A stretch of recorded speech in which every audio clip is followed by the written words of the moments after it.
The Jets come crashing back down to reality as Robert Saleh's defense lays another egg, and Zach Wilson appears to be ready to get ramped up to start Week 4 against the Pittsburgh Steelers. I'm Glenn Naughton with JetNation Radio and JetNation.com. Be sure to log into JetNation.com where you can register and become a part of what is the most active Jets message board on the web. So, as you know, the Jets yesterday took on the Cincinnati Bengals at home, another home game in which they couldn't find the end zone, and the excuses for Robert Saleh's defense playing like Robert Saleh's defense have got to stop now. Enough. Last year, he fielded what was the worst defense in the history of this godforsaken franchise. Gave up 1 million points, over 400 for the first time in the history of this team. Worst defense ever, but you cut him a little slack. Rookie head coach, didn't have a lot of talent. Let's see what he can do with improved personnel. What do? You draft him a corner in Sauce Gardner, who has played like a stud. You sign DJ Reed at corner, who has played like a stud. You draft Jermaine Johnson. You get Carl Lawson back from injury. You sign Jacob Martin. You draft Michael Clemens. You load up that front seven and give him you give him all these. What's the idea, right? We want to be 7 deep, 8 deep, so we can rotate guys out and keep guys fresh. How's that working for you? Everyone's so fresh out there. Wow. Nobody can get to the quarterback. A couple of garbage time sacks. Against, and this is the thing, you're playing a team in the Cincinnati Bengals who over the last 20 games, no team in the NFL has given up more sacks than they have. None. So here you are, defensive genius head coach. Got yourself a couple lockdown corners. Got yourself 7, 8 guys on the D-line who you should be able to create pressure with. Can't do it. Quarterbacks, Lamar Jackson, fine, I'll give you a pass. Week 1, Lamar Jackson. Got to be cautious. You don't want him to tear you up and run all around the field. Jacoby Brissett, you should be able to get him, right? But, okay, we'll cut you a little slack there. Cleveland's got a really good O-line, and to be fair, you had Brissett on his heels a couple times. He just made some plays. Fine. But now you're playing the team that gives up more sacks than any team in the NFL. There's no excuse. You can't. Carl Lawson, love the guy's attitude, love the work ethic. Might not even be his fault. Coming back from that injury last year, maybe he's not the same guy. And maybe he won't be the same guy. The guy the Bengals signed to replace him, Trey Hendrickson, he had 3 sacks yesterday. Carl Lawson might not get 3 this year. As I said, Quinnen Williams on the inside. Quinnen Williams yelling at Aaron Whitecotton because he wanted to blitz to get to the quarterback. As if this Jets front is the Tampa Bay Buccaneers and Quinnen Williams is Warren Sapp. Yelling at a coach because he wants to blitz to bring pressure. And so coming up on the half yesterday, I looked at the numbers. 75 dropbacks for opposing quarterbacks, 3 sacks. With all those guys up front. Lawson's going to be a monster. Quinnen Williams is going to be a monster. And Quinnen Williams is going to be a monster, by the way. But Quinnen Williams, you got Lawson, you drafted Clemens, you drafted Johnson, you signed Martin. Nothing. Some garbage time sacks against a team that gives up more than any in the NFL. I mean, it's time to start thinking, did Robert Saleh ever deserve this defensive genius label that he got in San Francisco? Because, I mean, Richard Sherman, future Hall of Fame corner, vouched for, said that Robert Saleh deserved the job. No coordinator is more ready than he is. Nobody's more prepared than he is. Nobody prepares as hard as he does. The defense knows what's coming because Robert Saleh is this, that, and the other. They don't seem to know what's going on now. And does Robert Saleh, is he the type of guy? Listen, I love the fact that he has a positive mentality, but I'm not sure he's a guy who's going to take over the play calling from Jeff Ulbrich. Or if he's going to fire Jeff Ulbrich. Because remember, positive vibes only, right? Firing a guy, those are some pretty negative vibes. So if we don't see improvement, at some point, I mean, hats off to DJ Reed, who said after the game, the coaches, I'm glad he mentioned the coaches, the players, we need to sit down and talk because we're not communicating. And we've seen it. We mentioned in the first 2 weeks of the season. We saw plays where there was a touchdown on Sauce Gardner's side of the field, and you could see Sauce pointing to the safety not reacting, and a touchdown pass being thrown. So somebody's in the wrong, whether it's Sauce Gardner or the safety, whoever. But clearly there are some communication issues here. And this is, these are the things that are supposed to be worked on during camp, during preseason. coming to the season, week 3, and you still don't know who's doing what. It's embarrassing. And listen, I get that, again, DJ Reed again on social media saying it's a sprint. It's not a sprint, it's a marathon. I get it. I get players, coaches wanting to be positive, but what they don't realize is they're new to this.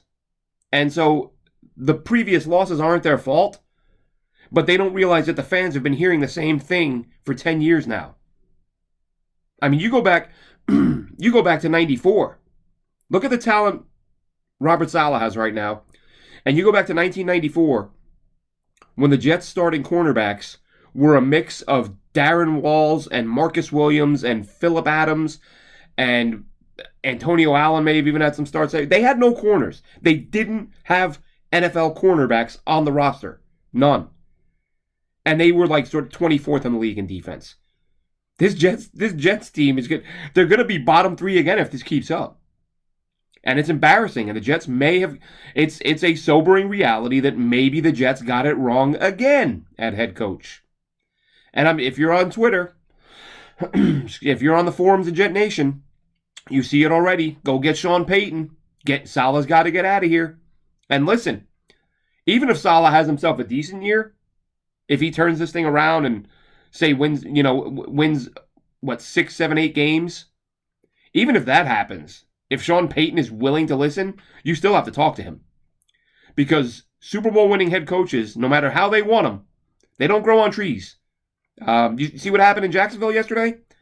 Doug Peterson, who was not a highly touted guy coming into Philadelphia, that hire got ripped up and down every which way. He goes out and beats Belichick and Brady in the Super Bowl with Nick Foles at quarterback. And now all of a sudden Trevor Lawrence looks like a good quarterback. 38-10 they beat the Chargers on the road. Jacksonville flew out west, took on the San Diego Chargers in their building and beat them 38-10. The Jets, meanwhile, taking on the 0-2. And listen, I expected the Jets to lose this game. I said before the game, this Bengals team, when you have teams that are this talented, and the Bengals are very talented, and they are about to start the year 0-3, they always find a way to win. I expected this to be a loss. What I didn't expect was for the Jets to not be able to get pressure on Joe Burrow. For the Jets to once again, why do they keep abandoning the run? Even in some of these games where they're down, but they're far from out of the game. And they completely abandon the run. The backs are getting 8-9 carries each. And it doesn't seem to be any, they're just kind of, they sprinkle in a run here and there just for the sake of it. Joe Flacco, back down to earth for him. I don't know what he's doing. And if you follow Scott Mason, play like a Jet on Twitter, I'm watching the game thinking the same exact thing. Why are we throwing jump balls to Elijah Moore? Like, you've got Elijah Moore, who's this fantastic receiver, and if you had to pick one thing you probably don't want to use him, or one way you don't want to use him, it's by throwing the 5'9", 5'10" receiver jump balls, 50-50 balls. And there must have been 3 of them yesterday, if not more. Garrett Wilson goes out with an injury, comes back. And really, the important part of this, though, and what Jets fans need to be focusing on, there's the Saleh concern, but Zach Wilson, now due to return. I mean, to me, him and Saleh should be the focal points for the rest of the season. Everyone's saying, oh, the season's about Zach. The season's about Zach. From player personnel, yes. But this season's also about Robert Saleh. As we now have seen him fail to generate any pressure against one of the worst O-lines in the NFL, despite completely loading up on talent. And side note, John Franklin Myers, really? Listen, I've defended Franklin Myers. Fans have ripped him since his production dipped after he signed his big contract. I've pointed out the fact that if you watch him on film, the effort is still there. The guy's not mailing it in. The guy's a good player. But come on. That touchdown is I would say 100% on him. But really, Jordan Whitehead not wrapping up on a pass over the middle. It's today's NFL, I guess, right? Guys don't want to wrap up. Wrap-ups don't make highlight films. Wrap-ups don't make highlight reels. Wrap-ups, you're not going to see yourself on ESPN wrapping somebody up. You got to put a shoulder into someone's chest and blow them up, and that's what gets you the recognition. So that's what he tried to do when it cost the Jets a touchdown. But, of course, it was a John Franklin Myers penalty earlier that made it possible. So, terrible showing on that drive. Fundamentally, from a discipline standpoint, just Saleh's team has to do better. Now, back to the Zach Wilson thing. The expectation is he should be ready for Pittsburgh. If he's ready for Pittsburgh, he has the opportunity to turn this narrative around in the blink of an eye. He really does. And we're going to find out if he can play or not. Because with what they have right now, if just watch the film. I see people saying Elijah Moore, oh, look, we hyped him up too much. Look, Elijah Moore and Garrett Wilson are consistently open. Consistently. Two guys who are almost impossible to cover. You sprinkle in, the Corey Davis, who made a fantastic catch, by the way, yesterday, and a dumb penalty as well. I didn't see it. They lost the feed, so I didn't see what happened. But they came back to the game and they said Corey Davis pulled someone's face mask. I can't speak to it because I didn't see it, but it sounded like he made a dumb play. But Davis, Conklin, who looked all right yesterday, the running backs, Hall and Carter, can catch the ball. Zach Wilson, before the season, the thought process was Zach just might have multiple guys who are good enough to get open and make plays. We're only 3 weeks in, but we've seen it. They're there. These guys can get open and make plays. If Zach Wilson comes back and this offense continues to flounder for more than a couple of weeks, a week or two maybe live with maybe a little rust, but by Zach Wilson's third start, if the Jets aren't putting up 26, 27, 28 points a game, there's a problem because they have some players. O-line has struggled, but you want to know what? Let your quarterback roll out and hit a couple guys down the field, and that pressure is going to get a little bit less. It's going to ease off a little bit. Stop abandoning the run so quickly. Maybe let your offensive line get into a groove, get some type of rhythm. That's not happening right now. But Zach Wilson, from this point forward, should be the guy. And if teams are gonna try to stack the box and bring all kinds of pressure, we have to see that accurate Zach Wilson that the Jets drafted, the kid in BYU who hit the throws through all the tight windows. And if there's pressure, backside pressure, George Fant was terrible yesterday. His worst game as a Jet, and there's not a close second.